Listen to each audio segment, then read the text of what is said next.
2x2 formation. Let's change now. We go racing for the first time this season. 3 hours of GT action. It's go. This is very tight as they come down. Group of cars coming in. This has all got trouble written all over it. There's a G3 car. Drop downhill there, head towards the Aqua Minerale. Imola, of course. There's another one off through the gravel. As wide as possible as they drop downhill, putting that from the inside line. Yes, he did. Through he goes.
Good evening, everybody, and welcome back then to another Apex Online Racing stream here for round number 2 of Season 12 here in the AOR GT3 League. And we are at the Circuit of the Americas with Alessio Mellis already showing exactly how taxing that circuit is going to be for these drivers this evening. Last time we were at Silverstone and we had an absolute blinder of a race there, and I have no doubt that tonight's action here at COTA Race Circuit is going to be just as lively. Unfortunately, you have only myself in the commentary booth tonight. Tim, my partner in crime, unfortunately is feeling a little bit under the weather at the moment, so wishing him well and a speedy recovery, and hopefully he'll be joining me once again next week. But we are still going to be in for a treat with 60 minutes of fantastic racing action around this circuit tonight with some very, very talented drivers. Like I say, Silverstone was a very busy race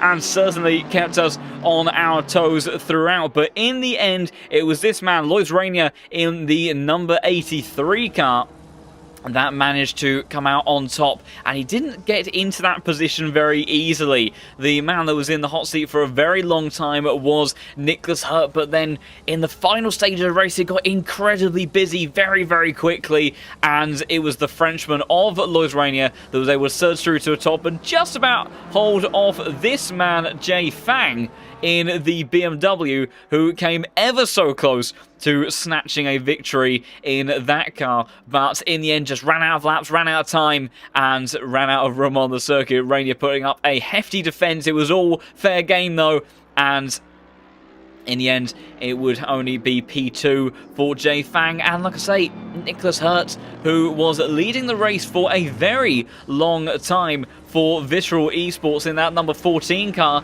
ended up only coming away with P3 in the end. Going into tonight's action, I think we're going to have a really interesting mix of quick drivers for this. The Porsches and the Hondas, very, very quick around this circuit. But Jay Fang, we had him in the commentary box for a post-race interview last week, who was a very, very happy man finishing in P2, and he felt quietly confident that the BMW would still be somewhat competitive around this circuit. Right now, leading BMW in these final few minutes of practice is Daniel Brewer in the number 91 car. And we'll have to see whether or not that translates over to outright race pace. Also, the Ferraris might be in a somewhat competitive state as well. We saw a few drivers getting good pace out of those cars in Tier 1 yesterday, but yeah, maybe not outright the fastest car, but particularly if we have some mixed conditions, then maybe we'll see those coming into slightly fine form as well around this circuit. A very tricky and technical one. It's kind of a bit of a mishmash of loads of favourite corners from other circuits. We've kind of got bits of nods to the likes of Istanbul Park. We also have references to the S's of Silverstone, which is where we were, of course, last week. So there's a few kind of bits and pieces that you may recognize. We'll hop on board with someone, and when we head into the qualifying session, take you around for a tour of this amazing 20-turn circuit. It really does keep these drivers on their toes, and more so than that, not just beyond, or just beyond the actual technical level, trying to wind your car through these twisty turns, but also track limits. Very, very dangerous around this circuit. There are several points where you can either extend on the exit of a corner or clip over a curb or one of these apexes that do quite often encourage you to really gobble up the curbs with certain cars around here. Maybe not so much if you're in something like a Ferrari. We know how sensitive that car can be, but if you're in something like the BMW, the Porsche, the Honda, that is a lot kind of more stable on taking chunks of curb at those apexes. Those sort of kind of very limited, shallow curbs, they do encourage you to really hit them, and as such, when these drivers are trying to find every single ounce of lap time that they possibly can, the track warnings around here stack up very, very quickly, and before you know it, you can find yourself in a very tricky position when it comes to warnings and limits. I think our first driver on circuit is going to be Alejandro Avila in the number 23 car. We can see we have damp conditions, so Bo looks like we're not going to have any rain later in this qualifying session. But it's a little... Oh, that's a big wiggle for Alejandro in the number 23 already. So that Mercedes is probably going to be a bit of a handful in these conditions. It usually is in anything where we see some level of moisture on the circuit. And it's going to be an awkward one. These guys likely haven't practiced too much for these kind of intermediate style conditions. It's not one that you typically prepare for. We've got a fairly low chance of rain here today, but of course we did see in Tier 1 that for the first half of the race that there was certainly an abundance of it, and mixed conditions was a big factor in yesterday's strategy game. It'll be interesting to see if we end up in a similar situation for Tier 2. Silverstone, of course, we didn't need any mixed conditions to add to the excitement. We had enough on our plate to deal with, and I'm sure it'll be just the same in Tier 2 this evening. But it certainly wouldn't go amiss and would give us a very interesting race. But just under 15 minutes of qualifying in this session left to go as our drivers make their way around for their first out laps. A lot of drivers still in the pit lanes. I wonder if those drivers are waiting for the track to dry a bit further and then just head straight onto slick tyres. Maybe some drivers immediately gambling for slicks, and of course when you've got these sort of varying conditions where it's not really ideal in terms of the tyre pressures, the tyre temperatures, brakes as well, that you're trying to get your pressures and temperatures in the right window is going to be very, very tricky. So I imagine that we'll see drivers not just finding their feet in terms of pace in these conditions, but also tuning their setup as they go. And there we go, already onto greasy conditions as more cars make their way out on circuit. We'll hop on board with the roaring V8 that is under the bonnet of this Mercedes GT3 Evo car as it heads up towards turn 1 for the first time. Very late on the brakes, can use all of that gravity against you to really pull you back onto that apex. Multiple lines you can take through there, very wide entry, a lot of chaos that we quite often see on the opening lap. Now wind your way through turn 2 in this very tight and twisty section, and now we make our way into a very fast series corner. See, really fighting the steering wheel is Avila as he heads through into turn 5, and you've got to be so careful with your line, particularly when you've got these greasy conditions. You have to be even more precise than usual, and you hear him really struggling to commit to the power. A lot of understeer inherently in this Mercedes, and then has a tendency to step out on power. Not the easiest to wield in these conditions, but will take the curbs over the exit of turn 9 easily. A little bit of an insignificant corner through turn 10, and now try and spot your braking point on your way towards turn 11. Potential overtaking opportunity into here. Got to avoid that curb on the inside, but the main thing is get the power down as early as you can and open up the exit. And I think he may be looking, by the looks of it, he's not backing off the throttle, so I think Alejandro may be on wet tyres and is going off the racing line, trying to cool those, but there is very little surface water to be keeping those at a reasonable temperature, so I imagine those will be like molten lava at the moment. That may explain quite why he is struggling for grip as much as he is making his way in towards the tail end of the lap now. Very Mickey Mouse section.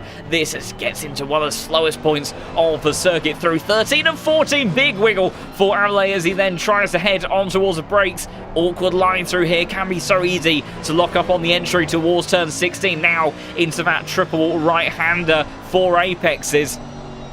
And that's much like the Istanbul section, but in reverse, and then into the penultimate corner of 19. A little bit of a blind entry here, and we saw Jarnier struggling with this corner yesterday. And got to be so careful not to clip that sausage curb too much, and also got to be careful for track limits on the outside. You can see very deep in towards the final corner of turn 20. It's not been the easiest of laps by any means for the number 23 car. He will go to the top of the timesheets for the time being, but I'm sure that will be fairly short-lived. Neuwirth, the next driver to set a lap apparently, although I think maybe a little bit of shuffling. So I think maybe the cars that were behind Avellay in all of that, some of them may have backed out of their laps. It's now Arnaud Brun in the 910 car, followed by Stachecki and Rattiani in the Porsche. Also got Hans Peter as all of the cars start to flurry their way through. Vince van Meerveld for Pulse Simsport goes up to the front row, 2:13.302 for the time being. But I'm sure that those times will come tumbling down as we make our way through this qualifying session. It's now Valentin Rousseau in the number 25 Aston Martin. Very nice livery on this car. It was one of Tim's mentions from the race we had last week. Then we've got Richie in the 441 car for Visceral Esports. Had a bit of a troublesome time last time out at Silverstone, but did show very good pace at a lot of points in that race. So he will be looking to try to get in a good result. Still came with a P4, but it wasn't the simplest of races overall. And see how that 441 car gets on. We've got Jay Fang. He's put in a lap time for time being in that 24 car. Only good enough for P10 in these early shots on circuit. But I imagine that these guys may be not only adjusting their tyre compounds, like I say, adjustments to pressures, brake ducts. They need to eke out everything they can. I'll tell you what, though. Richie in this 441 car going purple all the way since the exit of turn 1 and has already got a second up on his previous lap time. Also Rousseau in this Aston Martin, which could be a good car in tricky conditions. It's a little bit of a difficult one to wheel through the more technical twisty sections of this circuit, so maybe not outright raw pace in this car, but as we said before, does give confidence to the driver. Very nice platform to work with. It's also pretty pacey down that back straight as well. Maybe takes a bit more time to get up to speed, but once it does, is certainly on the pace. So could be one to watch out for, but it's still a little bit away from the pace that Richie is currently showing, as also Josh Waring, big improvement for him. He's found a second in the opening part of the lap. He is in the Honda. Stachecki sets another lap in the Mercedes for the 144 car, goes to the provisional front row. Vince van Meerveld 1.5 seconds up on his delta. He goes up to P2 for the time being, as Rousseau closing out this lap now, almost 2 seconds gained in this lap.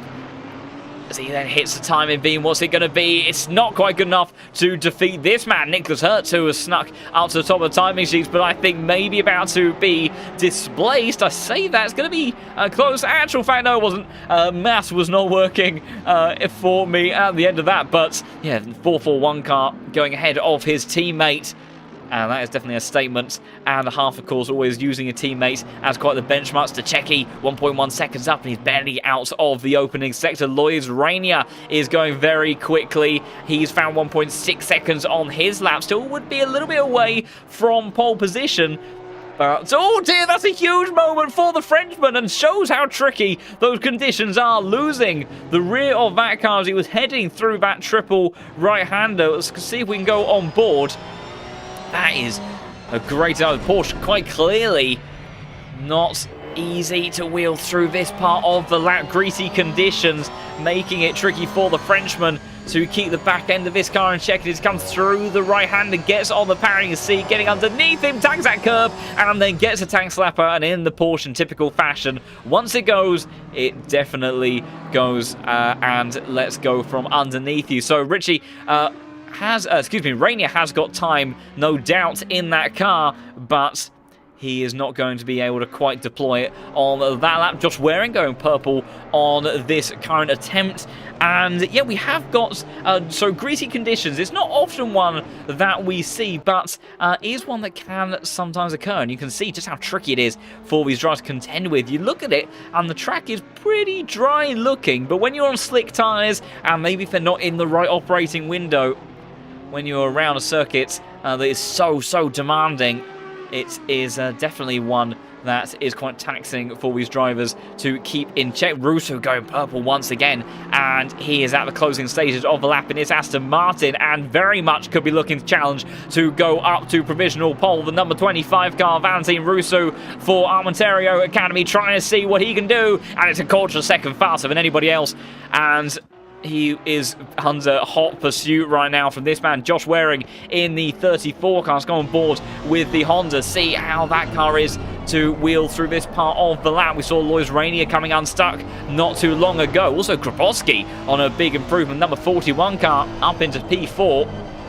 One of the lead Honda at the moment, and is absolutely gaining a huge amount of time. So big strategy calls at the tail end of this session for when you go out on the lap, and that lap has been abandoned by Grabowski.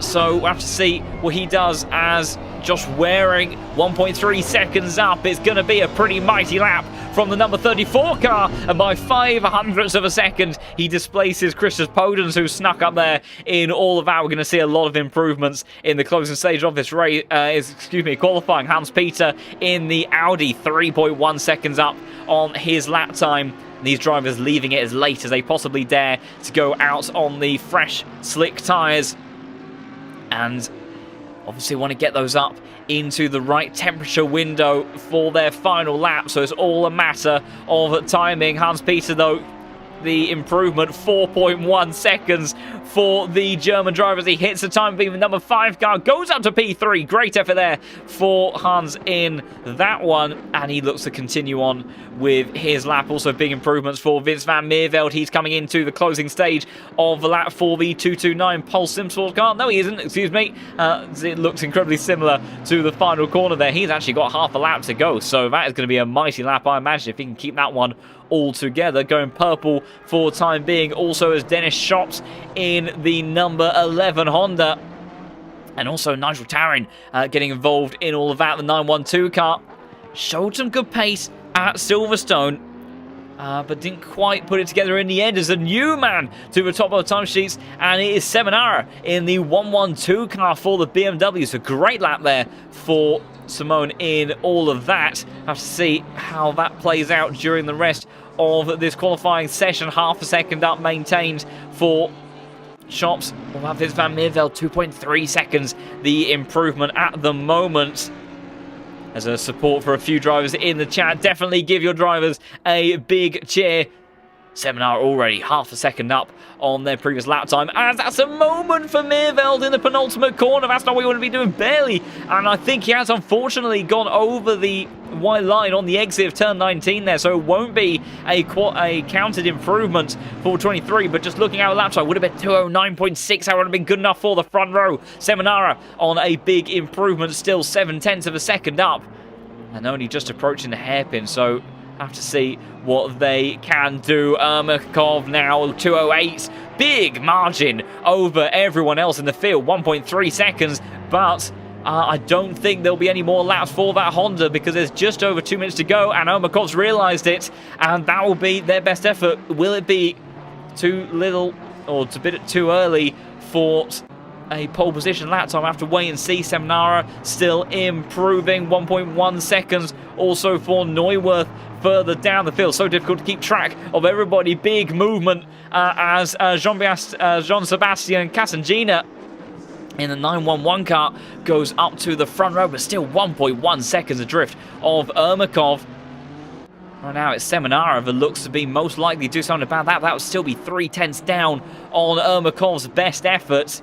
Jay Fang man that finished P2, he's 1.6 seconds up on his lap time. That's going to be there or thereabouts. Nigel Tarring goes up to the front row. What's it going to be for Seminara? 1.1 seconds is the improvement. We'll have enough time to get another lap in as well, which is crucial in this session, and goes just behind Jay Fang, who leads the BMWs only less than a tenth of a second behind Ermakov in the closing stages. Neuwirth up there, Niles up there on these improvements. Ritchie 1.8 seconds. As Serikin, 3 seconds improvement. Serikin in the Ferrari and sneaks up to the top of the timing sheets by 700ths of a second. Mighty lap time there for the Ferrari. So it won't be a pole position for Ermakov, but still definitely time for these drivers to shuffle around in the order. 24 car of Jay Fang, half second up and going purple in the opening sector. So many improvements further down the grid as well. 2.4 seconds up for Ritchie. And there won't be many drivers left that manage to cross the line and get another time in.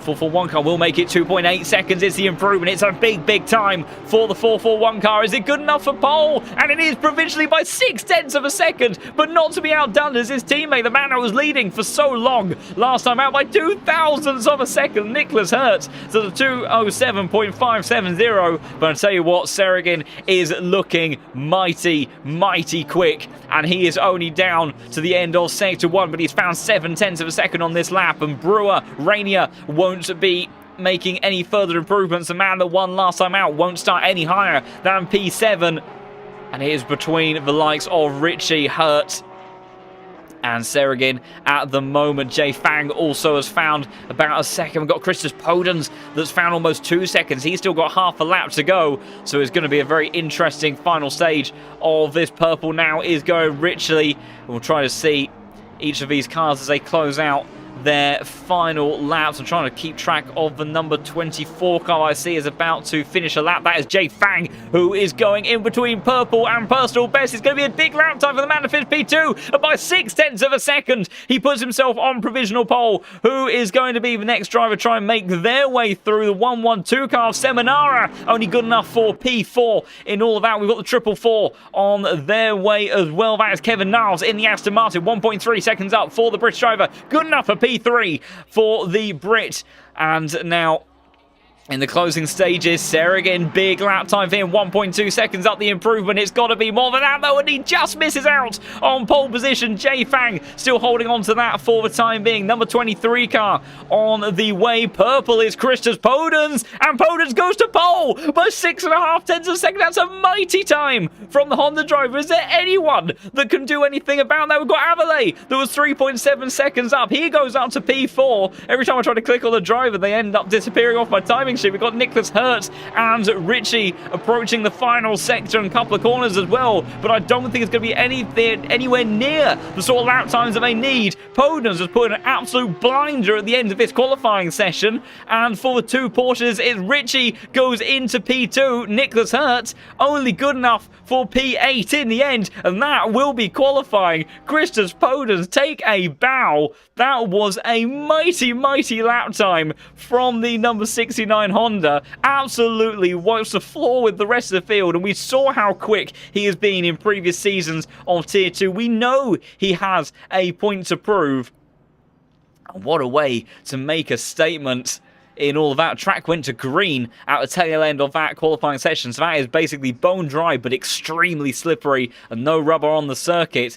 And by the looks of it, we have at least dry conditions for the beginnings of the race, but certainly is looking like we will have a pretty slippery track for the beginning. So it's going to take a while for it to get up to proper race conditions, and we'll see how it all plays out. But my goodness, Christos Podens, mighty effort for the 69 car. Alessio Mellis did extremely well to get to the front row as well in the Ferrari, and starts in P2.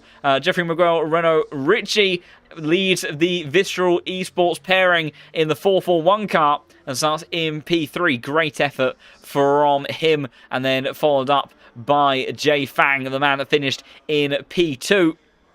And last time round, starting in P4 with the championship leader Lois Rainier all the way down in 23rd position. Disappointment there for the Frenchman, undoubtedly, but we saw he kept his nose clean last time and had good, strong race pace, so maybe he can work his way back through the order. But in the Porsche, it's going to be tricky to make moves. Very slow car on a straight line, as we well know, and down that backstretch, very likely to be under pressure from other cars. Seragin in the Ferrari ends up finishing qualifying in P5. Van Meerveld in 6th place. Avilé in the Mercedes. Good efforts from him to get into 7th position. Neuwirth in P8. Nicholas Hertz in P9. Barnabas Fazekas, great effort there from him in the Lamborghini. Had a tremendous drive through the field at Silverstone. Biggest mover on the grid and starting way further up on this occasion. And that Lamborghini not easy to wield in those conditions whatsoever. So that is a very fine effort from the Hungarian driver. Kevin Niles in that triple four starts in P11. With Josh Waring, Sachecki, Hans-Peter and Simone Seminara, who looked so quick in that qualifying session but couldn't quite bring it together at the tail end. And it showed you how much it was about nailing the start of your lap, something that Podens did extremely well. And that'll be to your top 15. Jimmy Holm in the 777 car, followed up by Alexa Gates, Valentin Rousseau, Daniel Brewer and Ilya Ratiani round out the top 20. And no camera angle really doing too much justice to this fine Tier 2 grid. Pascal Petris starts in 21st position with Corner Crack, driver that unfortunately had a disconnect last time out at Silverstone and was looking very, very quick. Starts in 22nd ahead of the championship leader, number 83, Lois Rainier. Followed up by Mikhail Ermakov. And I said, did he get that lap in too early? And he dropped all the way from a huge margin in the lead at 1 point in P1 down to 24th position. He will be gutted with that. Just couldn't quite time it right at the end, and that is what those sessions are so much about. Bart Raven starts 25th with Arnaud Brun, Victor Martin, Dennis Shops, Chris Zikos and Nigel Tarrant rounding out the top 30. And then at the tail end of the grid will be Casangina, Rimbaud, Grabowski and Huna Horchi in the number 43 car. So 34 cars on the grid this evening. But this man, Christoph Podens, in this number 69 Honda, will be one that has a clear view on that run up towards turn 1. And my goodness, how much do you want that? Because it is a very scary braking zone to go into. It's a very wide part of the circuit as well. So it brings a lot of invitation to get greedy on the first lap. And whilst these Tier 2 guys are usually very, very fair in terms of how they race, when the track presents the opportunity, they of course are racers at the end of the day, and they are likely to take every millimetre that they can get away with, and sometimes those gaps begin to fade. So I'll see how our drivers handle all of that for this evening's action. But what a qualifying session, and certainly gives us a good bit of excitement going into this 60-minute long race. Of course, these drivers will have a mandatory pit stop that they will need to make with a tyre change. And for those that may be new to AOR, there is also no refueling for these cars. Let's try to balance out a little bit of the fuel consumption style side of things with these cars. So these drivers all running with fuel to the end of the race, but will have that pit stop that they will need to make at some point during the next 60 minutes. I imagine a lot of these drivers, they'll be trying to wait for a prime opportunity for when the track conditions either start to nicely rubber in and they can really commit to the dry running and setup of their car, or if we've got some potential mixed conditions of some rain lurking on the way, then they may try to time it with something like that. So we'll have to see how that plays out. At least for the next 30 minutes, it looks like it's going to stay dry. And with a pretty low wind, according to the game anyway, a dead wind at that, it's not likely to present too much in the way of changeable conditions, but we know exactly how quickly things can change, and Tier 1 yesterday was a fantastic demonstration of that and how vital it is to stay calm, composed and focused throughout the entire length of the race and trying to master each of those conditions. And these Tier 2 guys we were talking about last week are very, very quick. You could put any of them in the Tier 1 grid and they would put on a pretty good show. But those Tier 1 guys are something special. We're eking out those final few tenths. And these Tier 2 drivers, definitely prospects for Tier 1 in the future. We've seen time and time again the drivers that have come through this grid work their way up into Tier 1. Notably so, Grant Karekas, now a regular Tier 1 attendant, mighty fine driver, and also part of the Veloce esports team at such a young age as well. So it's been amazing to see some of these drivers working their way through this ranking system and put themselves in with the tippy top that ACC drivers has to offer.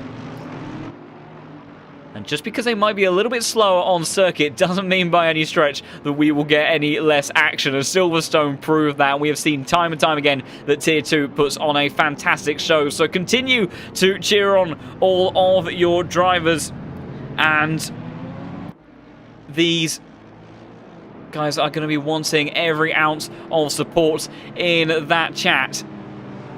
And pushing them all the way to the end of this race, which will be getting underway very, very shortly. We'll see all these drivers start to bunch up in these penultimate couple of corners and get themselves into formation, and there's the flurry. And you see, if you look at the tail end of the field, it might be fairly easy going at this end. These guys are going absolute hell for leather in these final couple of corners, trying to catch up and get themselves into formation. They don't have a great deal of time to do it, but hopefully they will get themselves all sorted. But Christus Podens, after that amazing qualifying session, will lead this Tier 2 grid away here at Circuit of the Americas. It's going to be 60 minutes of action for round number 2. Oh dear! That was an Aston Martin disappearing into the shadow realm through the pit lane in the background, and I'm not quite sure what has happened there. So unfortunately, it looks like one of our drivers may be having connection issues already on the server. But Podens then leads this grid away towards turn 1. Who's going to lead on the exit? In there away. Then good start there for the Honda. Also for Richie on the front row, trying to go side by side with Mellis towards the first corner. We'll have to go to Helicam, trying to see all of this in towards turn 1. Mellis very late on the brakes there, but the Porsche of Richie cutting back on the exit, and it's a drag race through the first couple of corners. I think most cars have got through there cleanly. Contact with Meerveld further down the order, and Nicholas Hurt. Meerveld just about keeping it out of the wall then, but at the front of the grid, Richie did manage to take that position, and it's off Christian Podens off through the opening sector, but he's just about got enough on the margin over Richie there to not come under too much pressure. A little bit of contact further down in the midfield, but it is Podens that leads from Richie, Mellis, then Jay Fang, Avalay, who is under immediate pressure from the likes of Serrig and Nicholas Hurt. Great start for the Mercedes driver. Yellow flag for the 226 car. That is Rimbaud that has gone around in the Audi, swapping of positions also further down the order between Zikos, Raven, Horchi, as they are all side by side towards the hairpin. But I need to have a look at the front of the pack. Wide in the back is Seminara, who rejoins very late. And now it is Avalay that is under all sorts of pressure from the BMW of J-Fang towards turn 12, and BMW can he side his way up towards the inside. 3 wide in the background with Waring, Hurt and Neuwirth. It's the Mercedes comes out top. Oh, that's not surely not going to work. Barely an inch given between those 3 cars, and they're almost 3 wide on the exit just behind as well. But somehow Hurt comes out in front of Waring, Neuwirth just behind. Then it's Tcheki and the Mercedes that is still battling side by side with Kevin Niles in towards the end of the second sector. Fazekas trying to get involved in all this as well. Yellow flag out briefly for someone, and Fazekas is trying to put some more pressure still onto the Aston Martin, but won't be able to make a move for the time being, although has carried great momentum through the couple of right-handers. Maybe the Lamborghini getting those tyres up to temperature, and a little bit of a defensive move from the 444 car. Fazekas capitalise on the run towards the final corner, then looking up towards the inside. He's trying to make it stick, but the Aston Martin will have that one covered. And it is still Podens that now leads already by a second. Fantastic stuff there from your race leader. Avalay also putting some pressure onto Alessio Mellis. Great pace in the Mercedes shown already. Serrig trying to put pressure onto the BMW, who goes deep on the exit there, and Serrig trying to out-drag him on the exit side by side on the run towards turn 2. Then Ferrari versus BMW as they head up towards the S's, and Jay Fang trying to hold on to this one around the outside. Very brave stuff, and Fang manages to keep the 970 car just behind. Fantastic side-by-side action between those guys. Zikos and Rainier swapping positions. Lois Rainier, your championship leader, down in 32nd position. Absolutely terrible starts for the Frenchman. And that is not what he wanted, though. He's trying to immediately side back up towards the inside of the Mercedes. Good turn towards the outside line, but the Porsche has good downforce, good acceleration, and he's trying to keep his foot nailed to the floor then in towards that next couple of sequence of corners. Porsche side by side still with the Mercedes. Big drift from the pair of them. We'll go on board with the Mercedes, and there's the Porsche that sides just in front. Kassengina side by side with Arnaud Brun. We've also got Barraven and Hunahorji side by side through as well, as it's going to be a big drag race towards turn 12. And I think what we need to do is we need to check systematically up through the field, because Avelay unable to get anything done on the car ahead. Same goes for Nicholas Hertz. Tacheki, no luck for him, trying to tackle the likes of the Aston Martin. Further down though, look at this pack in the midfield. Dennis Shops trying to hold off the Porsche of Corner Crack, who's got Alexa Gates, full company. Grabowski making a little bit of contact on the exit. Ermakov involved in all this as well. Mercedes on the inside as they head through turn 13 there on the outside. Grabowski trying to keep it on the power. Big wiggle for the Honda there. Ermakov now sensing an opportunity around the outside in towards turn 16. Great stuff, and there's big stuff going on further up ahead, almost 3 wide into the penultimate few corners there, and that's a big overseer moment for Seminara. Daniel Brewer trying to go for a cutback on the inside of Rattiani. Big move there from the British driver, now around the outside in towards turn 19. Down the inside goes to 29, but I think he's gone a little bit too far on the BMW, trying to go on the inside in towards the final turn then. This is battle for 17th place. Corner Crack siding up the inside of Dennis Shops on that final corner as well. Our leaders all spaced out at the front there. 0.7 seconds is your race lead, but it's all taking place in the mid-pack right now. Brewer takes a position away from Rattiani, but I'm sensing big dives towards the inside. Turn 1! Oh, and multiple cars involved in all of that. Alexa Gates and Corner Crack also sent around the Honda of, who is that? That's been... oh, that was a very dangerous rejoin there. Thankfully, the Audi managing to get through and all of that. We'll try to catch what happened there between some of our drivers, see if we can get what took place. So this is Corner Crack's perspective and all of that, so you can see the Porsche house Rattiani going straight up to the inside. There's Shops involved in all of that, and I think it was the Mercedes on the inside there that caused a series of contacts, and Corner Crack leaving behind an absolute mess in the background. There's damage on the front of Alexa Gates, and there's yellow flags in the middle sector. When we rejoin, we'll try to catch on board. Oh, and Corner Crack got involved in another incident there. It is absolute chaos going on further down 3 wide now with Lois Rainier and Dennis Shops, and we've also got Hunahorji going around the outside of all that, has gained several positions in this race so far. Mighty battling further up the field, as well as Mirville trying to go up the inside, and his drag race 3.0 as they head around for the 3rd lap. But we'll try to see systematically who gets the position done. Kassengina down the inside of Alexa Gates, and I think he's going to have that one done. How does Mirville fare in all of that? Arnaud Brun keeping the inside for the next turn, and then it's all very busy with the likes of Ermakov, Zikos, Rainier, Raven, Shops, all trying to dive towards the inside. The Frenchman back up the inside of Barraven in the BMW, then on the power, trying to use the acceleration in that Porsche to his advantage, and heading in towards turn 16 now, and that's contact again. Raven and the Mercedes of Zikos has been sent around. Ermakov, I think that is, as wide on the exit as well, and it was Ermakov that made the contact and collects the Audi of Rimbaud, who unfortunately has had a terrible day so far, just hasn't managed to keep out of the way of an incident, unfortunately. And whilst the gaps between our leaders are pretty substantial, same cannot be said for the likes of Rusu versus Seminara. And head up towards turn 1, BMW versus Aston Martin. Aston Martin very deep on the brakes there. Seminara trying to go for the cutback, and he might have made it stick. Where's the Aston Martin? Drag race towards turn 2, now around the outside on the run towards turn 3. Hans-Peter watching with delight in his rear view mirror, and the Aston Martin's staying out in front in all of that. But we'll have the BMW. Oh, what's going on here at the front of the grid? These gaps have suddenly closed up. There's Jay Fang versus Serrigan. Serrigan up towards the inside, turns towards the outside. Beautiful move for the number 24 car. Excuse me, 970, and it's 24 of Jay Fang that loses out in all of that. The gap between our race leaders has come down, as well as Richie really close to the Mac of Christoph Podens, who after getting away by up to almost a second, now finds himself under pressure from the Porsche, but that Honda will stretch its legs down this backstretch, and there is nothing that the Honda of Richie can do for the time being. What about Nicholas Hurt, though, in the Visceral Esports car? Of course, the teammate to Richie, trying to put pressure onto Jay Fang as they all head now down towards turn 12 once more, and Hurt very late on the brakes. but not enough to make anything stick in all of that. Checking further down the order for a moment. Casangina still unable. Oh, what's happened there between Russo and Seminara? Seminara has made the move stick, has he? He's gone very defensive on the run up towards turn 13 there. The Aston Martin trying to find a move on the run up towards the next couple of corners, but he can't find a way past the BMW. Makes that German outfit as wide as he possibly can.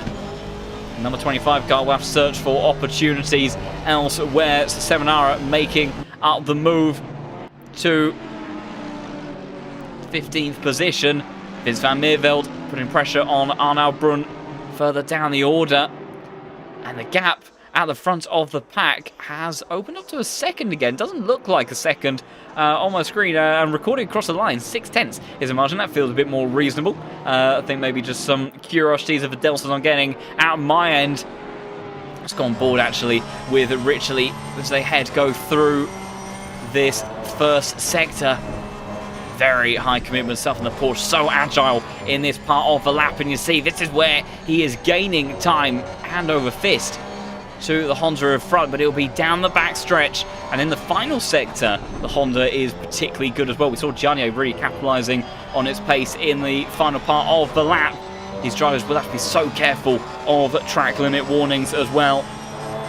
But Ricciano would do anything. Vince van Meerveld right up to the gearbox of Arnaud Brun in that Ferrari, and Huna Horchi in the Mercedes trying to get involved in this as well. We'll go on board the front splitter of this Mercedes, trying to set up a good exit out of the chicane, and he might have the torque and the grunt to make something stick on the 229 towards the hairpin at turn 11, trying to get a nose down towards the inside into this next corner. It's a battle of the late braking. Meerveld respects it, but he's gone wide on the exit there, and now he's got the Mercedes to worry about down this back stretch. Needs to quickly check in as, oh dear, that's not what you want to see. I think Russo has had some connection issues once again. Jimmy Holm makes his way past Banavas Fazakas in the battle for 12th position. Serigin also almost pushing along Avile in that next group of cars. Huna Horchi wasn't able to make anything stick on the Audi as he launches an attack down towards the inside 229, and Vince van Meerveld has to go very, very wide to avoid that. Will come sailing back down towards the inside though as they head into turn 16. 43 car trying to once again go for a cutback, but the Audi will hold on to that position for the time being. Lois Rainier in the meantime has got his way up to 24th position. And a stop-and-go 30-second penalty for Daniel Brewer. So he's made a stop, but unfortunately is spent in the pit lane. So his day goes from bad to worse. Meanwhile, Ritchie really putting pressure onto Podence at the front end of the field. Number 69 car has not been able to run away whatsoever. And 2/10 quicker was the Porsche, and he may struggle down that back stretch, but really is putting pressure now onto the Honda driver. And you see that track has gone to fast conditions, so maybe that the Porsche starting to get a bit more strong as the track rubbers in, and the Honda starting to lose a bit of pace. Does also have a bit of a tendency to eat its way through its tyres somewhat, so that could also be a bit of an issue for the man that has led this race since the very start. Group of cars all battling for P5. Fazakas in that Lamborghini hasn't let go, trying to recover that position from Jimmy Holm in the battle for P12. And also fastest lap of the race right now, Victor Martin in the number 4 car. Last time around, 206.9. That was a mighty bit of pace. 15 thousandths of a second quicker than Ritchie. But considering how far down the order Victor is, you would have to imagine he was almost 2 seconds clear of anyone around him. And I think he might get a move done in just a moment. Pascal Petrus in the number 97 car going very deep on the run in towards turn 11 there. And a drag race between himself and the number 4 car. But I tell you what, that's that bright green Honda does seem to have a bit of extra straight line pace, but I think when it comes to the braking, Victor will get the move done, and it's a good effort around the outside from the 97, but in the end will be squeezed out on the exits, and Victor Martin, if he gets this next section all together nicely, which he does, moves his way up into 24th position. Meanwhile, Ritchie again really close to the back of Podence, who seems to be struggling more and more as this race goes on. We're only 13 minutes or so in. No rain expected. And Richie, do they think about having a go on this lap? You see a half defensive maneuver, and it's a big send on the brakes from Richie in that 441. Barely gets it stopped before the apex of the first turn there, but manages to keep it out of the rear diffuser of our race leader. 777 of Jimmy Holm goes a little bit wide on the exit. Meanwhile, Lexa Gates, what's happened there? I think there might have been some sort of incident on the exit of the turn, and I don't know if they came together on the entry, but one way or another, Lexa Gates in that 35 car bouncing over the curbs on the exit of turn 20 there and losing time in the process. We've also got Lois Rainier trying to put pressure on Vince van Meerveld, who I think might be running a little bit wounded in this part of the lap. And corner crack again, by the looks of it, appearing in the chat. Oh dear, that is not what you want to see. It looks like Rainier's still connected to the server.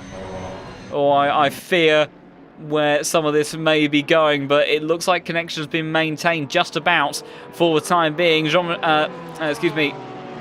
Jeffrey Miguel Renault Ritchie still putting pressure onto our race leader, but unable to make a move stick. Meanwhile, Josh Waring has got a lot of pace in this car. I think, is he going to fly around the inside? So I managed to not pick a single camera, though I wanted to there in the 34 car. A little bit of door banging on the exit, but does get the move done on Nicholas Hurt, who was absolutely defenseless to the straight line speed of that Honda. Meanwhile, swapping a little bit is the likes of Fazekas and Jimmy Holm for their battle for P12. And Lamborghini, does he set up a move towards turn 16? Holm is wise to it, defends that inside line, and unless it's a mighty exit from the 995 car, I don't think it's going to be anything he can do through this final sector. Now swapping a position between Casangina and Rattiani as well, and they will stay as they were. Vince van Meerveld, Rainier and Huna Horchi close to one another, and no one able to make a move just yet.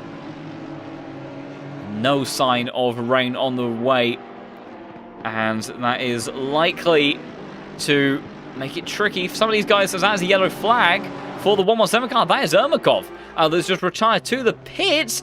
Oh dear, that was a very uncharacteristic wiggle for the Honda there, and I'm not quite sure how that came about, but unfortunately, it seems to have led to the retirement of that car. Meanwhile, pushing hard at the front of the pack, only a quarter of a second separates our race leader and Richie. Although fastest lap of the race did go to Christus Ponens last time around, it has been a very fast first sector from that 441 Porsche, but watch that Honda disappear when we go onto the back stretch as Vince van Meerveld almost up the inside of Huna Horchi there. And a Mercedes, big wiggle in that car, skips across the next apex. Does he gather it all up? Just about on the run up towards turn number 8 there.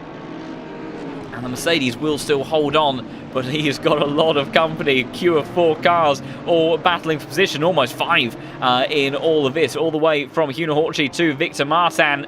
The battle for the 20th spot, and Seragin almost making a move on Alejandro Avila, who is still putting on a great show of pace in that Mercedes. As a Ferrari, great decisive maneuver. There's a yellow flag further down the field. I'll check it in a moment because Seragin trying to get out the inside. Avila defending now the inside line towards turn 16 with everything. He's got Jay Fang trying to follow through in all of this, and Jay Fang, can he make a move stick? And I don't think he can. The Mercedes holds on strong for the time, but that was some fantastic opportunistic driving from Seragin in that. Meanwhile, it's busy down here because we've got Vince van Meerveld has made his way past Huna Horchi, who is now battling side by side with Lois Rainier, and a Frenchman does have to concede. Flashing lights, not happy about that, and he's made contact. Oh dear, that's going to get very difficult for our championship leader, who may end up with a penalty to his name in any post-race inquiries. I've got to have a look at the front end of the grid once again, though, because Seragin has made a good run on the exit of the final term, and it's got very close between himself and Mercedes. Avila trying to hold that inside line, and he leaves room for the Ferrari. Jay Fang getting an amazing view of all of this as we try to find on board with the Ferrari and the Mercedes battling through this next part of the lap. Almost, I thought was going to go too deep on the brakes there, but maybe the tyre wear of that Mercedes starting to give some trouble for Alejandro in that P4 spot. Also, Richie still almost pushing along Podens for the battle for the race lead. You see the Honda really gets up to speed quick, but maybe does he think about a dive towards the inside at turn 11? He doesn't. And I think it's because he knows if he goes for it, all that's going to do is lead him into the clutches of Alessio Mellis, who's just biding his time. Meanwhile, contact between Jay Fang and Serrigan, who's sent around. And now, unfortunately, it looked very awkward by the end of all that. 970 car does get going again. We'll check in with what happened there with the Ferrari. And Josh Waring, notably, it happened as we cut away, has managed to benefit. In fact, he gains 2 possessions. He was the Honda lurking in the background. And finds himself now in towards P5, and Jay Fang, as I've just clicked on the wrong car, excuse me, gets it all wrong on the inside. And Josh Waring says thank you very much and leaves those 2 cars in the distance. And meanwhile, it's chaos still going on for Jay Fang. Neuwirth down the inside at turn 16. And he's got Stachecki in the next of the Mercedes. Mercedes having a good showing so far today. Not always a car that is on the best of pace, but between Stachecki and Avilé looking pretty good. But the battle now for P7, P6, P7 very much on. Nicholas Hunt trying to sneak up towards the inside and towards the final corner. Has to be given room, and the 144 car is going to lose out on the exit. But can they fight back? It's a drag race between the Porsche and the Mercedes. And here comes the raw power of the Mercedes. Oh, there's a yellow flag, and it's for our race leaders battling at the front of the field. What has happened there? We'll try and see, and we'll catch up, because Richie must have come from a very far way back. So this is the rear view of Christoph Podens then. A good couple of car lengths to the number 441 car, and they head up towards turn 1. Richie gets it completely wrong under brakes and contact on the inside of the corner. I think Podens did try to leave room there, and Mellis also takes very evasive action, loses out quite a chunk of time in the process as well, and it's now Richie in P3, Mellis P2, and Podens that still leads this race. The battle for the lead, unfortunately, has ended up stretching out just a bit. Fazekas holding on to P12 for not losing too much time from Kevin Null's drive-through penalty for Rattiani down in 17th position. And Serrigan also trying to recover his way up through the order, but running a bit wounded at the moment. But it could all start to get pretty busy for Hans-Peter, and you can see in the background then in actual fact it's Serrigan that's coming under pressure from the BMW of Seminara. These two both very quick at stages of qualifying then, and Seminara not going to be able to make it work on this next run, maybe looking for a switchback. There's the Ferrari sweeping over across to the left hand side, maintaining his line, and will hold on to that 14th spot. We know that there is more pace in that Ferrari, but the way that his race has played out so far, not able to execute it exactly right now. Jimmy Holm starting to close up to the back of Nicholas Hurt, and that Porsche is going to be struggling for straight line speed. And Richie comes into the pit centre, wasting no time at all. Wants to, I think, repair that damage, go for the undercut, and then work his way back through the order. It's Hans-Peter, Serrigan, and Seminara all in this tiny little trio battling for P13. And the Ferrari, does he think about a dive towards the inside? And the answer is no. Holds off for the time being, but it does look like that Audi is going to come under pressure sooner rather than later. Also, fast lap of the race for Grabowski, 206.4, the leading of our pitted drivers. And another drive-through as well for Rimbaud, unfortunately, whose day goes from bad to worse. It's not been a good day for him. I tell you what, though, somebody that might be rubbing their hands together and thinking that things are coming their way is Alessio Mellis, looking very pacey at the moment. Of course, avoided that contact and that incident that Podens got involved in with Richie, who did seem to misjudge his braking point quite considerably. Now finds himself with the Ferrari of Mellis, putting himself right in the thick of it, challenging for the race victory. Cannot compete though with the straight line speed of the Honda, but is able to at least hold on to our race leader. You saw the Porsche just being evidently gapped down this back stretch. You can see the Ferrari has a lot more confidence right now, seemingly upon turning, and that is giving Podens an absolute headache. Seminara and Sergeant still battling for position. Alexa Gates and Dennis Shops have swapped positions in the pits as more drivers look trying to go for that undercut strategy, repair some damage. See the front of that 35 car looking significantly more intact than it was earlier on. And Alexa Gates will look to try to put some more good laps in there. And Podens has come into the pits then. So our race leader unleashes the man that sits in P2, the Italian driver in the Italian car. Has not been a race victor, I don't believe, in Tier 2 before. And right now, finds himself potentially in a very strong position. Oh, would you look at that? 30 minutes away, we have rain. So rain is going to hit the circuit, but how strong will it be? It's looking like it'll be fairly light rain at the tail end of this race. And that now suddenly makes this a very, very interesting situation, because Mellis, does he look to stretch this stint out? Does he look to try to switch for wet tyres later on in the race? Because there is 20 minutes unaccounted for then. We know it's going to be dry still in 10 minutes time. And I think that rain must be nearer towards 30 minutes away, because it's taken a while for it to pop up on our weather display.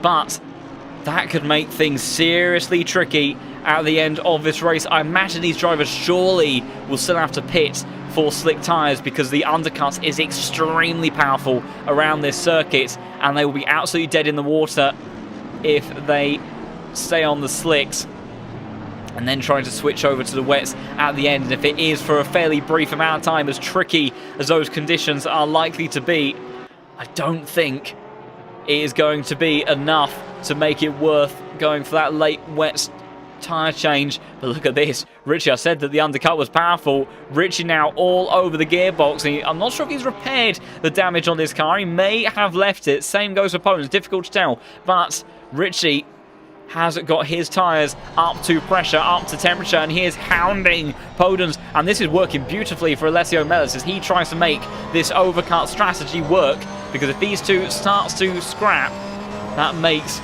the Italians' later pit stop that bit more strong.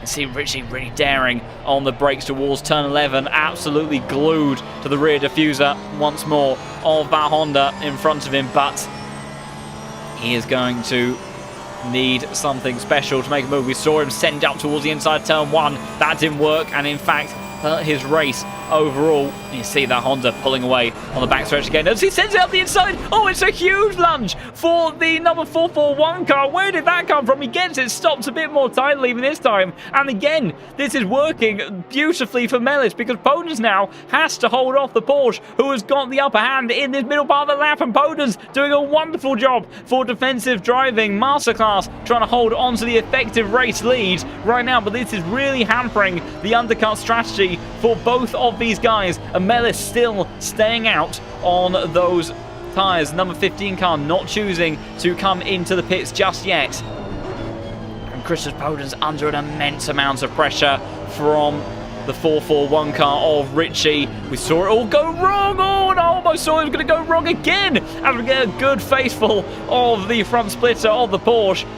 And this is much closer than he was when he went for that move. As everyone's shifting around on my screen, I've lost track of our race leaders. Richie, does he think about move towards the inside? Oh, you saw him make the move towards the middle of the track. Podens covering it off.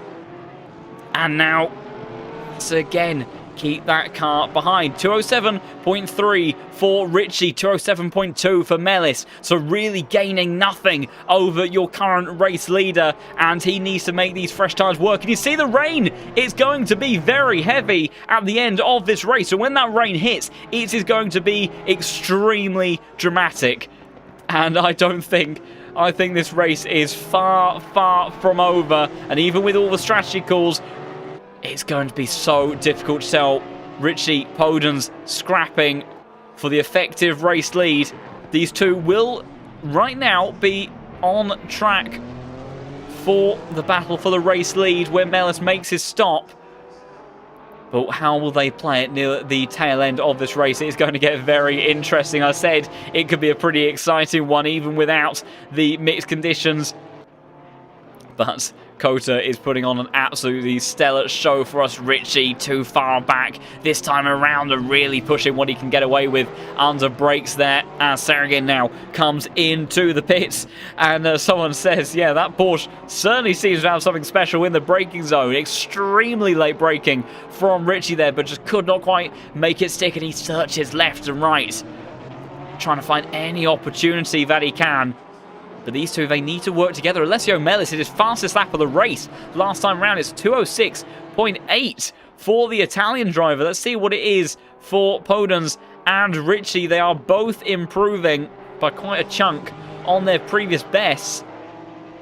But whether or not it is enough to outweigh that overcut strategy, I am not entirely sure. Let's see what Podens does as he hits time beam as a 2:06.0. He did invalidate the lap somewhere though, because Richie credited right now fastest lap of the race, but he did 2:06.2. So Podens needs to be careful about track limits. So Richie again showing the nose of that Porsche, but doesn't have anywhere.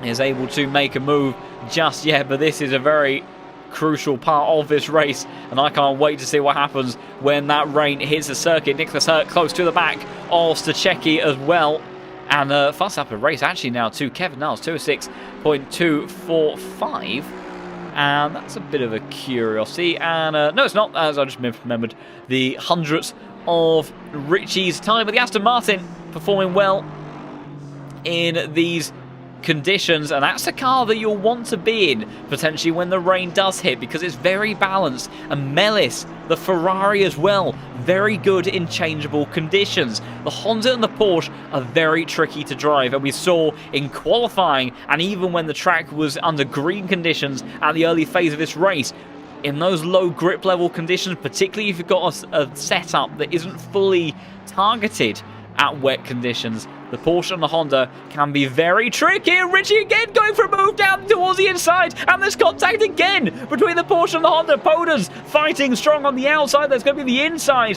for turn 13. Richie trying to go all the way around the outside of the Honda there. Podens still holding on strong, cuts back towards the inside, and Richie again having settled, but he does. He sticks the nose on the inside. Very late move. Podens barely giving enough room, and he respects it, but this is working more and more into the hands of Alessio Mellis, because these two fighting is going to continuously lose some time, and they can't afford to do it. You're giving the race win away to the number 15 car, I think, at this rate. But Podens in the Honda holding on strong, and he's got the horsepower, he's got the torque. And right now, the Porsche, no matter how quick it is, you really heard the traction control bogging down on the exit of turn 20. Richie, an absolute menace right now under brakes. These two, even with that battling, actually must be said, very similar lap times to what Alessio Mellis was doing. But when you consider the advantage of the tyre compounds, Stachecki in the Mercedes at 2:06.1. So that's the sort of pace that these drivers need to be doing if they want to make the strategy work and get ahead of the Italian. But they're adding to their own headaches, and with that rain looming at the tail end of this race, Alessio Mellis right now finding himself in a more and more desirable position.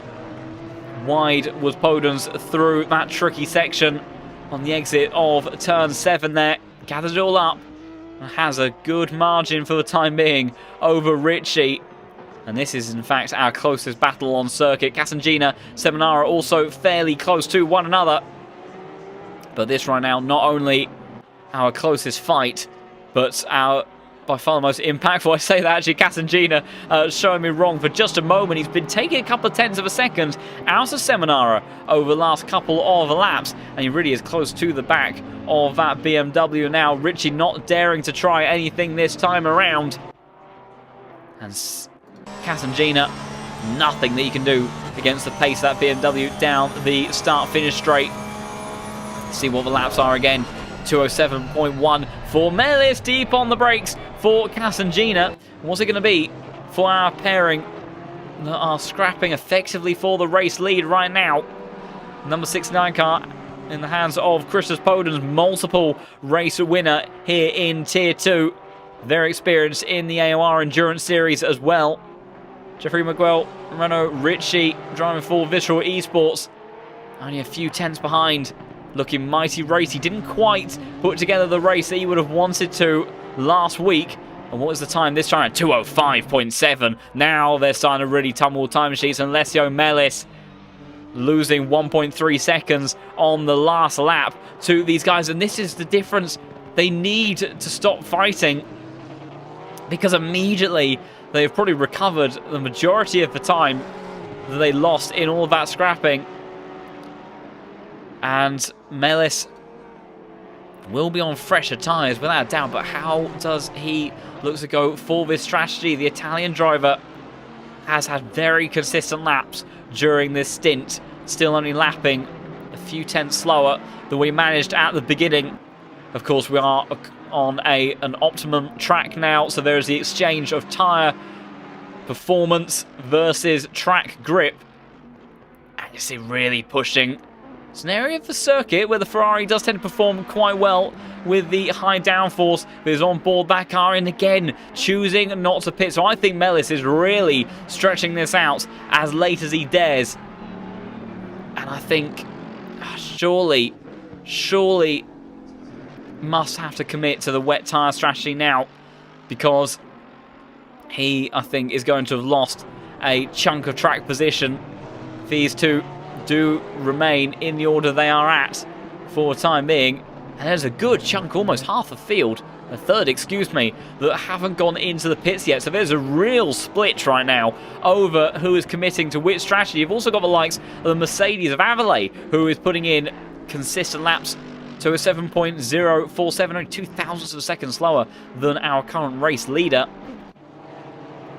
And of course, it does start to heavily get dwarfed by the margin that Podence and Ritchie are putting together. They're lapping in the 2:05, so there is a big difference in pace right now, well over a second between the fresh slick tyres. See what it is this time around. It's a 2:05.9, 2:05.7 for these two again, but Ritchie is getting closer to the back of Podence, and these two could very quickly start to scrap again. Jay Fang says fast lap race, and Ritchie dives towards the inside. There's contact again, but this time I think he's really forced the issue, and Podence now unable to respond on the exit, but we've got that back stretch to go.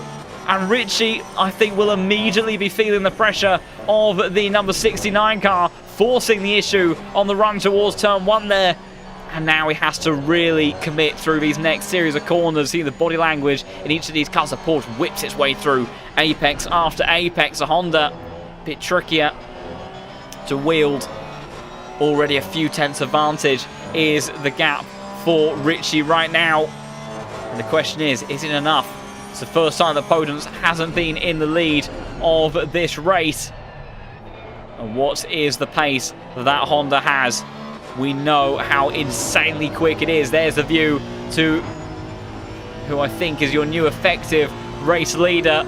But if these two scrap, it's likely to go more and more towards the Italian driver on that overcut strategy. Podence closing. Ritchie doesn't feel the need to defend. Half defends towards the inside at the closing stage of the braking zone.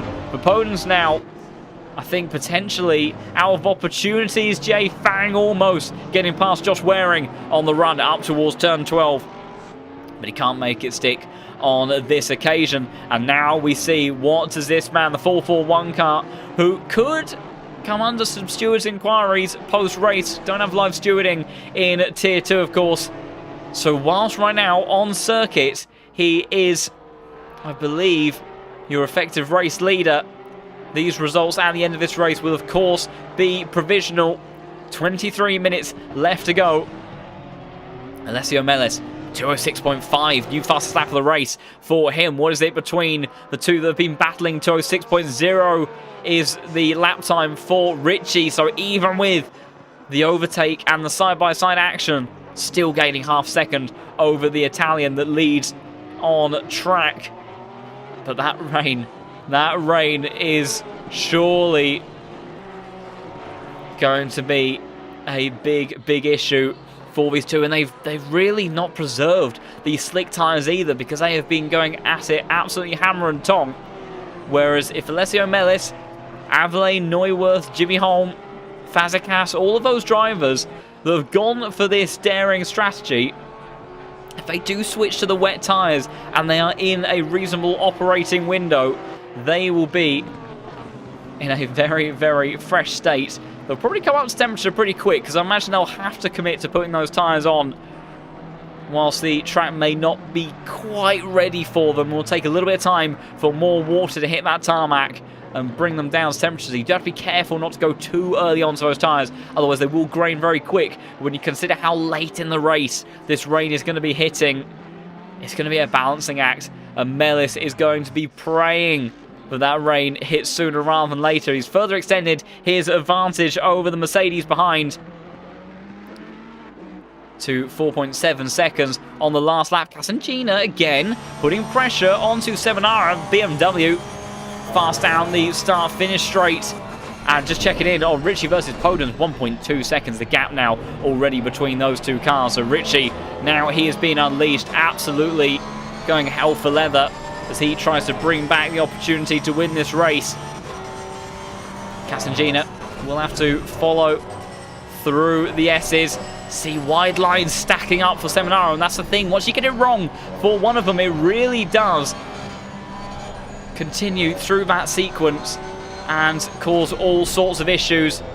And this 911 car just looking exactly like Ritchie, very confident through the tight and twisty stuff, maybe thinking about a move on the run up towards turn 11 as he is daring on the brakes as Ritchie was earlier. He's pretty late on the brakes and a little bit of contact, and Seminara absolutely was aware of that. You can see flashing of the lights there from the Porsche of Casangina. Will go on board Seminara, and we'll have to see, will the Porsche concede the position? And I think, is he backing out of the throttle? The BMW. Oh, that's a very interesting situation. I don't know if Casangina was trying to let the 112 car go back through again, or if it was just an apology, but a case of, I'm going to go on with my race. Oh, that's a big oversteer moment for the BMW there, who seems to be really struggling at this point. And Ritchie, not what he wants now. He's got traffic in the form of the last of our non-pitters, Rattiani. You see, 1.5 seconds now the gap between Podens and Ritchie, and I'm sure Ritchie will dispatch Rattiani very, very swiftly, although big straight line speed advantage for the 29 car. But Ritchie, I think when they get towards the braking zone, we've seen how late on the brakes that Visceral Esports driver can be. Rattiani putting up a fight though. This is still technically full position. He doesn't have to hand it to him, but this is not what Ritchie once again. This is all playing into the hands of Mellis, trying to make this overcut strategy work onto the wet tyres. Rattiani really not making this one easy at all. With 29 car, I think eventually we'll have to concede the position on the exit of turn 16 there. Now Podens has to deal with this. It's a very awkward place in the lap as well. You see, he's got the tyre advantage and has to back out the throttle, almost go straight into the back of the Porsche down the inside, and I think we'll dispatch off the 29 car. Tiny bit of contact again, and Rattiani eventually loses the two positions, and I think Podens did manage to clear a Porsche a little bit more swiftly than Ritchie did, but that is certainly not helping them. 206.7 for Mellis, 206.7 and 206.9 for Ritchie. So Mellis, on that occasion, doing the same lap time. So that tyre advantage that these guys had when they first came out of the pits is already seemingly starting to drop down. Now, of course, they were held up on that lap, no doubt, but I do think that the best of those tyres is starting to fade away. And there you go, 10 minutes time. We've got the first inkling of when this is going to hit. 10 minutes time, we have light rain, and it probably is only going to start to transition to heavy rain really near to the very end. So these slick tyres, they are going to be heavily worn. Drive-through penalty for Hans-Peter in 20th position, so unfortunate stuff for the Audi driver. My goodness, this is going to be such an interesting close to this race. Just under 18 minutes to go, and I think the best is yet to come in all of that. Suggestions for the Porsche of... who was that? It escapes me. Who we were looking at in that scrap.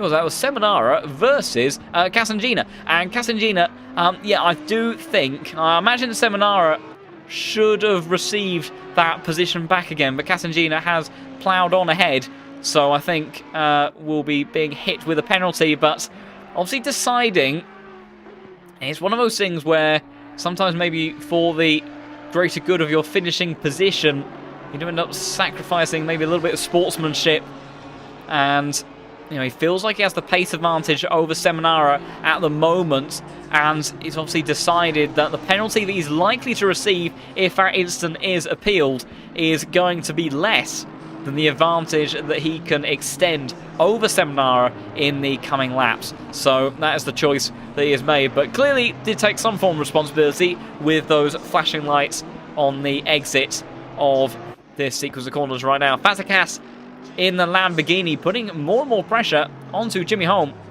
And the Lamborghini, who had an absolutely fantastic run last time, looking at the positions gained, current biggest mover is in fact Casangina, 25 positions for the Porsche, currently sits in 6th place. Jimmy Holm, also a big mover as well, 12 positions gained for him in P4. Arnaud Brun in P8 has gained 18, Bart Raven rounding out the top 10, he's gained 15 positions.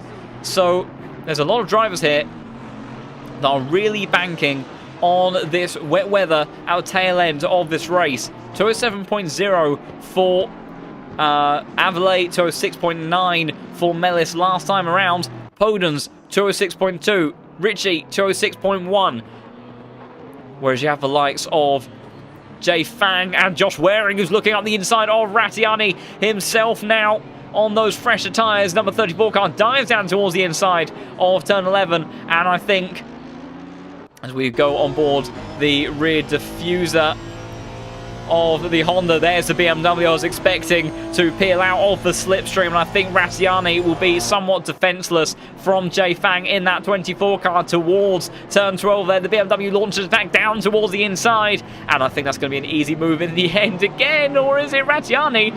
Certainly putting up a fight. He does have the right to fight for these positions, and these guys on slick tyres, wouldn't anticipate them going for a change of tyres at the end of this race, but they are certainly going to be suffering, whereas Rattiani wanting to give him as much of a headache as possible and benefit when we presume that they will switch to wet tyres surely in about the next 10 minutes. I don't think they'll do it straight away because there won't be enough surface water on the track, but to make that advantage work, they will have to make a very fine call.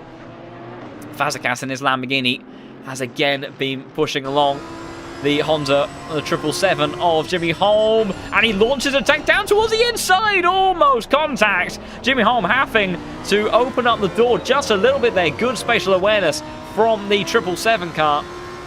And there we go, heavy rain in 10 minutes, so it's going to be a fast transition, and this is an absolute dream for Alessio Mellis, because surely heavy rain in 10 minutes, it looks like it may not be a significant increase by the end of this race, but it does look like it's just going to be getting heavier, and surely with something in the range of 8 minutes of heavy rain, 8 minutes of light to heavy rain, can those worn slick tyres really last? And can these guys keep it under control? This is gonna, I think this is gonna go to a showdown like Brazil 2008 on the Formula 1 circuit. And when you had the likes of Timo Glock desperately trying to hang on to the car in the tail end of that race on slick tyres. I think they still had grooves in them, but certainly no form of wet weather tread. And as Alessio Mellis does another personal best, these tyres on the Ferrari are clinging on for dear life right now, as Bart Raven has lost a position to Ritchie, who really has to get a move on in these closing stages of the race, because right now he has to, if he wants any hope of this race victory, he has to stay on these slick tyres to the end, and that rain is going to be looming, and I think it's only going to be a matter of a couple of laps. I don't think there's going to be much time at the end of this race for the rain, but Ritchie's undercut strategy, he hasn't gained anywhere near as much time as he would have wanted. Podens is struggling for pace already on these dry tyres. He's lapping slower than Alessio Mellis, as Fazekas again putting pressure onto the 777 car, but isn't quite able to make anything happen in the S's. The Lamborghini definitely stronger in a straight line than it used to be, but not quite the rocket ship of that Honda, who again will stretch its legs down the backstretch, as now Stachecki, Nicholas Hertz all closing to the back of Rattiani, who really may have a deciding factor in this race, because he is entitled to fight for these positions, but in terms of who ends up coming out on top, Rattiani, defending against some of these drivers that have pitted, really has gone, because look at this, the Mercedes are unable to find a way through, and I think Stachecki still, as they head through a sequence of corners, and this will be losing 10th upon 10th upon 10th. Stachecki, Hertz, both almost a second lost in this sector alone. So Rattiani really being the cork in the bottle. Podens has just made his way past Bart Raven. I think surely now Stachecki will launch an attack down towards the inside of turn 11. The Mercedes going through, and will Nicholas Hertz as well. It's going to be trickier for the number 14 car. Rattiani glued to the gearbox of the Mercedes surely won't have anything against the torque and power that car has. 205.7 for Ritchie last lap around, second faster than Alessio Mellis, and he needs to be. And that was your fast lap of the race. Stachecki then through, but Nicholas Hertz still in a world of difficulty behind Rattiani, defending from the 14, and this is all fundamentally as a drive-through now for the number 99 car of Chrysikos. Not what he would have wanted, but this is definitely, depending on how this plays out at the end, Rattiani, he is fighting for position, because if these guys can't keep it on the circuit when that rain hits, then this is definitely positions that he is trying to hold on to. Nicholas again, he can't find a way through. Of course, equal cars, so they're going to be much more similar in terms of overall pace. 7 seconds now the gap between Mellis, and contact there between Rattiani and Hurt. They just about both keep it pointing in the right direction, but Rattiani really causing issues now for Nicholas Hertz, who I imagine surely will get the move done towards turn 1. He's going to look towards the inside line. Rattiani half defending it, but surely the number 14 car hard on the brakes towards the first turn. Rattiani, unless he's got the comeback of dreams, it's a pretty good one, and he is glued to the Mac of the number 14, but I don't think he's going to be able to make anything stick. And flashing the lights there, the number 29 car, so neither driver happy with the shenanigans that took place there. But this rain still isn't here. I think it might hit sometime, maybe by the end of the next lap. But I think for the wet tyres to work and for them to not burn out too quickly, I think it's going to have to be at least one lap of rain. Just any sort of form of light rain. Somebody, that was Chrysikos actually coming to serve their penalty, as Grabowski and Petrus side by side on the run through. The S's not happy is the green Honda there, and that was the reason why. Contact on the run through turn 2, and they just about both keep it pointing in the same direction in the end. But my goodness, and it's all kicking off between Josh Waring, Jay Fang, Bart Raven, and actual fact that is Waring and Fang being, I think, more or less allowed through by Bart Raven, who has been a lot less defensive than Rattiani. And I think in the process, as now Fazekas, Casangina come into the pits. Mellis, though, Avalay, Neuwirth, Jimmy Holm still desperately holding on and hoping for rain at the closing stage of this race. 206.8 the last lap around for the Italian, 205.5 for Ritchie.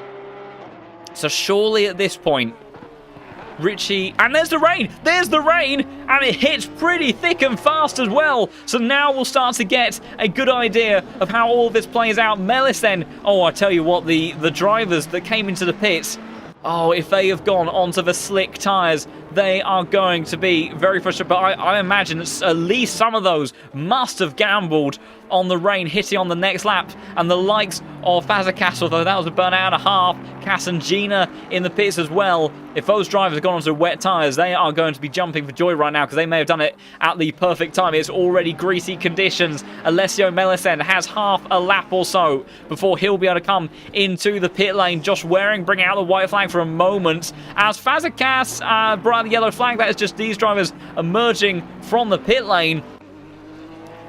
And let's go on board with Richie then. He's got it all to do now. And in these tricky conditions, this rain, it's light rain at the moment. It's going to get worse than this without a shadow of a doubt. How much grip can Richie in that 441 car with 7 minutes left on the clock? How much can he hold on to that Porsche? And there we go, the number 15, the rain that Melis has been praying for this whole time. Safe entry in towards the pit lane. And a couple of other drivers coming into the pits now as well. I think that's even some of those drivers are those that have been on the that may have pitted for dry tyres at some point or another. Avalay also into the pits, of course. Neuwirth, Jimmy Holm, Seminara will follow them in as well. Arnoud Brun, I think, will be Van Meerveld will be the last of those pitters. And let's see how this all plays out. It's still light rain, 6.5 minutes left on the clock. Richie, I think a big slide through the next couple of turns. This lap will be telling in terms of the pace he's got at the moment. Melis still not underway. 69 car, that's Christian Podens. Podens brought out the yellow flag. Where is the man that was in potential position to at least battle for the podium? I've had to go pretty far back on the replay because this is important stuff. There's also yellow flags for other drivers as well. It's all kicking off. We'll have to see what happens with Podens. Big slide there for him. And you see Tank Slapper and off the circuit goes. So the rain already playing havoc. And the gap between Melis and Richie out the front to back, I can tell you, is less than 8 seconds. And surely, with 5.5 minutes on the clock, they will have, I think, 3 laps to go. Neuwirth out of the pits as Podens is losing time. There's the likes of Nicholas Hurt. These drivers have already made their pit stops. Avalay in this as well. Jay Fang on this undercut strategy, absolutely tiptoeing their way through. Look at them. They can't get any grip whatsoever on these tyres. Josh Waring really struggling in the Honda. Tricky car to wheel through his conditions. And these final few laps are going to be absolutely manic. I can tell you that much. Last lap for Richie was a 2:11.2. We'll have to see what happens. The next lap might be just about manageable for some of these drivers. Avalay on those wet tyres already putting pressure onto Stachecki on the slicks, and he's going to have nothing to defend. Avalay down towards the inside as they head towards turn 11. And Avalay in that Mercedes with the superior traction will breeze his way away from the other Mercedes. Alessio Melis already taking 0.4 of a second out of Richie, but he needs more. I tell you what though, this final sector though is going to be pretty big. Josh Waring losing out to Jay Fang. Drag race on the exit of the corner then on Honda versus BMW. These two though, the more that they scrap, the worse that they are going to lose out, because the Mercedes and also the Nicholas Hurt in the Porsche, they are on their way. Jay Fang will take the position for the time being. But all the time, as white flag, there was a slow moment for Richie. Gap now under 7 seconds, and Melis is on his way, thick and fast. And with a couple of laps left to go, the rain continuing to increase. These guys struggling so much in contact between Nicholas Hurt and Stachecki. That's very awkward. And contact with Neuwirth as well, who collects a Mercedes. And Stachecki now stranded in a very, very difficult part of the circuit as drivers making their way through. I can't find him on the camera. There he is, getting going once more. And contact taking place. I can't look on the replay though, because it is all kicking off. We've also got the likes of Kevin Niles versus Seminole. White flag out again for Richie, who is really struggling. Gap is less than 6 seconds now, and it's Waring versus Fang again on the exit turn 1 on Honda. Back in towards P3, but Averlay lurking in the background of that Mercedes, who has clearly, I think, chosen a superior strategy, at least relative to these two, will be catching up to them in no time whatsoever. All of these guys have no grip whatsoever on those slick tyres. Neuwirth, even with the damage he is carrying, finds his way up in towards P7 then. Podens, nothing to work with. Casangina going around the outside of Kevin Niles. Fazekas involved in all of this as well. Kevin Niles across the inside of the apex there. Number 5 car has brought out the yellow flag. Who is that for? That is Hans Peter on the tail end of the grid, and he's lost it on the exit of turn 19. And I said there would be fireworks, and here it is. And already Averlay has made his way past Jay Fang, and I think he'll be making his way past Josh Waring in a moment as well. And a little bit of contact, I think, between the pair of them on the run through turn 11. We'll see how all of that took place. So this is the busy time that Averlay is having right now. Look at these two, absolutely stranded. And Averlay, easy as you like. Power on the exit, don't usually see that. And then on the run towards turn 11, think he's going to be quite late on the brakes here, surely.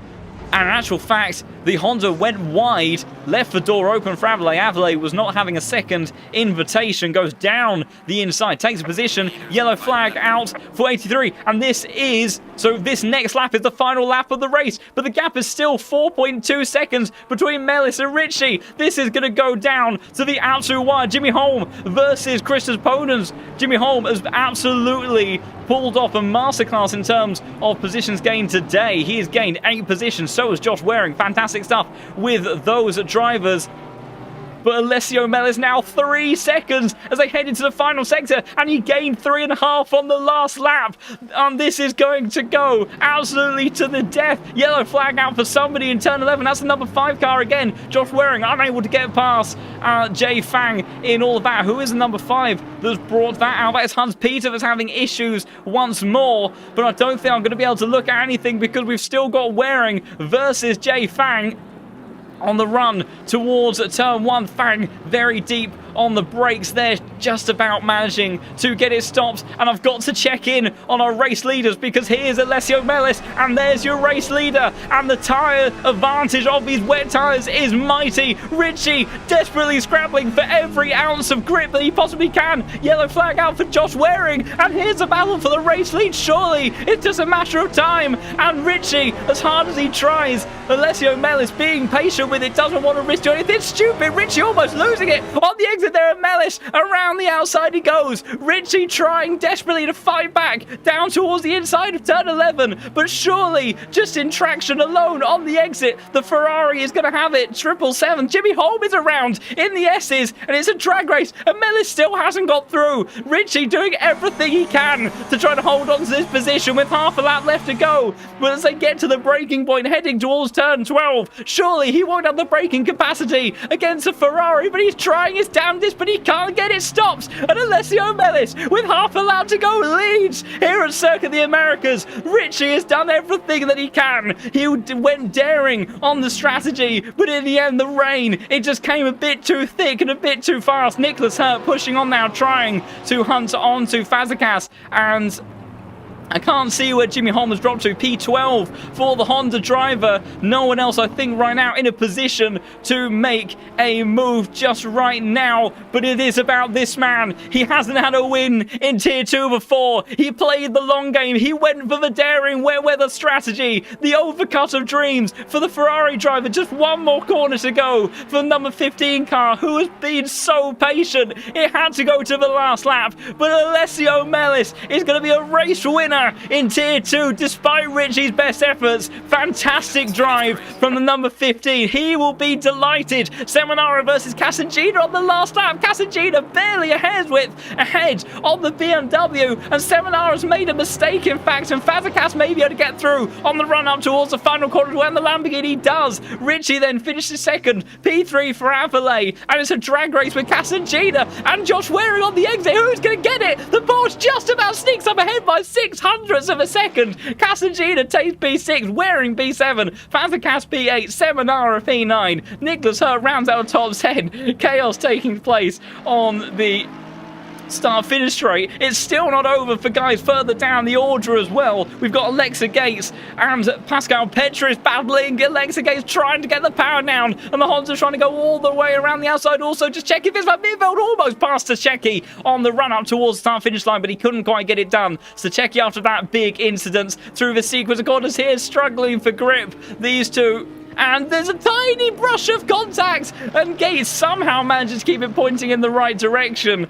And I think with all of that, that Circuit of the Americas, that is going to be all she wrote in this circuit. But my goodness, what a race we have been treated to. Last few drivers coming on through. Bart Raven, another one of those late pitters onto the wet tyres. Dennis Shops, Rattiani as well, who may have been a very big factor in the end for that race. Hans-Peter finishes in 25th position, and Hühnerhorki is doing some, well, I'm not sure if they'd be classed as celebratory donuts, maybe just something a little bit out of frustration for the number 43 car, who has had a very busy day in the office. But Rattiani right there, and between Rattiani and the battle that Podens and Ritchie had, I think that is what cost them that race. And if they had, I mean, Rattiani, of course, he was racing his own race, so he was always going to be a factor in some form or another. But in terms of Podens and Ritchie battling, I said that they should have gone a bit easier on one another than that. Because I think ultimately that is what cost at least Ritchie the race victory. Podens dropped down the order at the end with a mistake from him.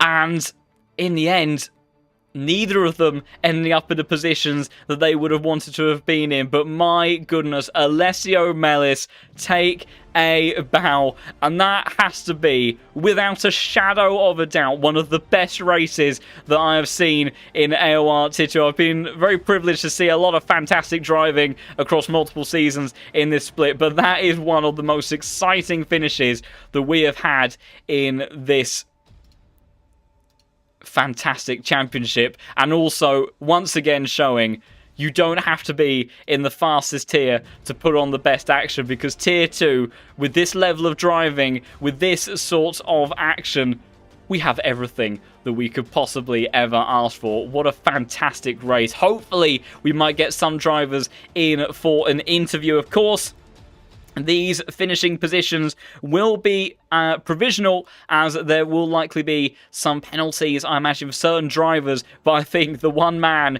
that we can be very sure of where he is finishing, Alessio Mellis, taking victory around COTA for round 2 then. Ritchie, despite all he could do in the end, it was such a valiant effort from the 441 car, but finishes in P2, but maybe could drop towards P3. Depending on the penalty situation, he did have some incidents with Podens, and depending on how those fare, he could end up losing another spot towards P3. Avelay in the Mercedes, fantastic job from him to get that car into a podium position and maybe reaping the rewards of some other penalties later on. Neuwirth, even with all the chaos he was subjected to at the end, finishes P4. Jay Fang, the man who finished P2 last time, rounds out top 5. And then Casangina sneaking his way towards a P6 position at the absolute death of that race, ahead of Josh Waring, who just ran out of stability in that Honda. Such a tricky car to drive at the best of times, and ends up going towards P7. Fazekas, another great race from him in the Lamborghini, finishes P8. Seminara P9. Nicholas Hurt rounds out a top 10. And it's home Podens after that mistake. Niles, Seragin, Brun to the end of a top 15. Stachecki, after that contact with Nicholas Hurt, he might have something to say in all of that. Van Meerveld, Grabowski, Rainier, your previous championship leader. I highly doubt he will be after this. Gates then rounding out the top 20. Petris, Raven, Shops, Rattiani, Peter and Hühnerhorki are your final finishers in this grid. And what a brilliant race we ended up having in all of that. We'll see. We'll just hang on for a couple more minutes in case anyone does want to join for an interview. It would be amazing to see somebody in the comms box and speak to one of them. A couple of questions to try to answer in the chat. It's been such a busy race, very difficult to keep an eye on everything, although did see some great support for a lot of the drivers in the server tonight. So there is a PlayStation 5 tier for, or division, excuse me, for the AOR Championship. And that runs alongside the PC tier, I do believe. Unfortunately, I don't think there is an Xbox tier, as far as I'm aware. So I do believe this is PC and PlayStation only, I'm afraid. But on that note, whilst we're just hanging around to see if anyone wants to join us for an interview, if you have enjoyed what you have been watching tonight, then of course do feel free to show some support on the channel. It's amazing to have as many of you here as possible. And also head over to apexonline.racing, where you can see all of the tiers and action across multiple different games, multiple different platforms that AOR has to offer, and you can get involved in some of this action. There will be mid-season sign-ups for the GT3 action that you see going on a little bit later on in the season, where you can secure yourself a form of reserve role and get yourself deep into the action. And as ever, Tier 2 putting on a fantastic show. And, of course, at the tail end of traditions of the Tier 2 streams, Tim, who sadly couldn't be in the stream with me this evening, I'm sure he will be gutted after that fantastic race. We would have Tim's top pick. Now, unfortunately, I don't have quite such a snazzy name for such a sequence, but I think I've certainly got to pick out a driver a day, and there is no one else I can give it to other than Alessio Mellis. The patience, the patience, the longevity that he kept in those tyres, and the consistency, the focus, even when his tyres were about 45 minutes old, he was still putting in personal bests, and he played it beautifully. He was right in there when Podence and Richie were first battling. Don't forget, Alessio Mellis didn't inherit this victory as such, kind of through just the going down that sort of daring strategy. He was right there in the mix from the very beginning, but the difference was that whilst he kept his head, he stayed confident in that strategy. He was praying for that rain to turn up when it did, and it chimed up beautifully for the Italian driver.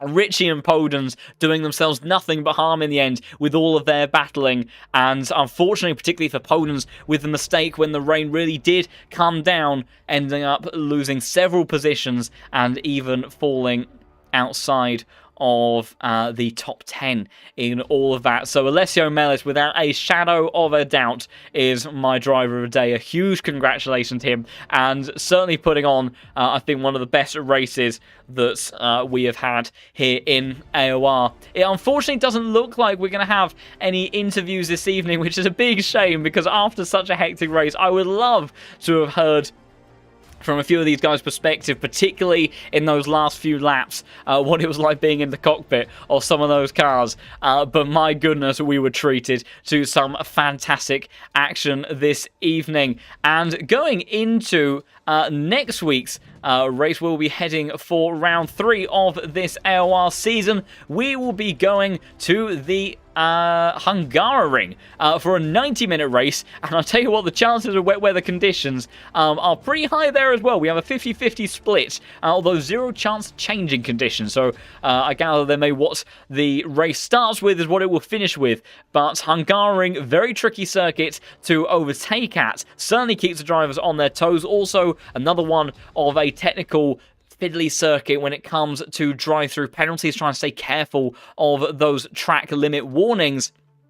And I have no doubt that once again it will play host to some fantastic racing in this Tier 2 GT3 League here at AOR. And I think then, by the looks of it, I was holding on as long as I could, but it doesn't look like we will have anyone joining us for an interview. So thank you, everybody, so much for watching the stream tonight. Support has been amazing, and hope you enjoyed that incredible race. Like I say, do head over to apexonline.racing if you want to get involved in some of this racing yourself, or fancy having a look at some of the other platforms and championships that AOR hosts, or if you just want to be a part of an amazing community full of people that love sim racing and motorsport just as much as you do, then do also consider joining the Discord server as well. Always great to have as many of you there as possible. We'll be back then, same time, same place next week for the Hungarian race for round 3, and it will be Rate and J for Tier 1 on Monday, 7:30 UK time.